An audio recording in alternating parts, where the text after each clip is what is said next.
ச்சே, ஏன்டா தேஜுக்கு மட்டும் இப்படி ஆகுதோ, ரொம்ப பாவமாக இருக்கா. வேறு சில்ட்ரன்ஸ் டே. சே, நேற்றே தேஜுக்கு இந்த மாதிரி இருக்கும்னு நினச்சி கூட பார்க்கல. பாவம் தேஜு.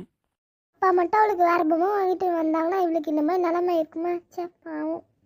அம்மா, அப்பா, அண்ணா, பசிக்குது பசிக்குது. இப்போ உனக்கா இட்லி வாங்கிட்டு வந்திருக்கம்மா, சாப்பிட்ற. தேஜு, இந்த மாதிரி டைம்லனா இட்லி தான் சாப்பிட்லான்னா நீ சாப்பிட்ற. சரிம்மா. டாக்டர் தான் சொன்னாங்க. தேஜு, இப்போ நீ எப்படி ஃபீல் பண்ணுற? கொஞ்சம் பரவாயில்ல டாக்டர். ஓகே, நாளைக்கு மார்னிங் நீ வந்து டிஸ்சார்ஜ் ஆயிடுவ, கவலைப்படாத. Okay doctor.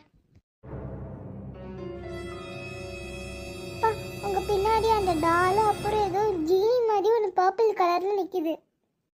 பின்னாடி ஏதாவது இருக்கா? இரு, நான் திரும்பி பார்க்குறேன். ஆமா, ஒன்றுமே இல்லை. அப்படி இருந்த மாதிரியே இருக்கு. தேஜு, நீ எதுவும் நினச்சி பயந்துருப்பம்மா, அழாத சரியா?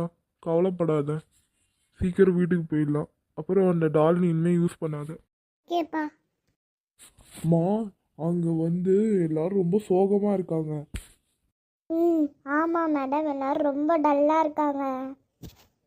அப்படிதான் இருக்கணும். நம்மளை என்னென்னா பண்ணாங்க. நல்லா வேணும் உங்களுக்கு. தேஜு வர டிஸ்சார்ஜ் ஆனோடனே உன் வேலையை காட்ட ஆரம்பிச்சிரு. சரி மேடம். திவ்யா நர்ஸ், தேஜு எல்லாம் மெடிசன்லாம் சாப்பிட்றாங்களா? எல்லா மெடிசனும் டேக் பண்ணுறாங்க அவங்க. ஓகே, நாளைக்கு அவங்க டிஸ்சார்ஜ் பண்ணிடலாம். Okay doctor. மேடம், இப்போ வர லஞ்ச் டைம் வந்துச்சு. ஆமா, இவங்க அப்பாலாம் எங்க?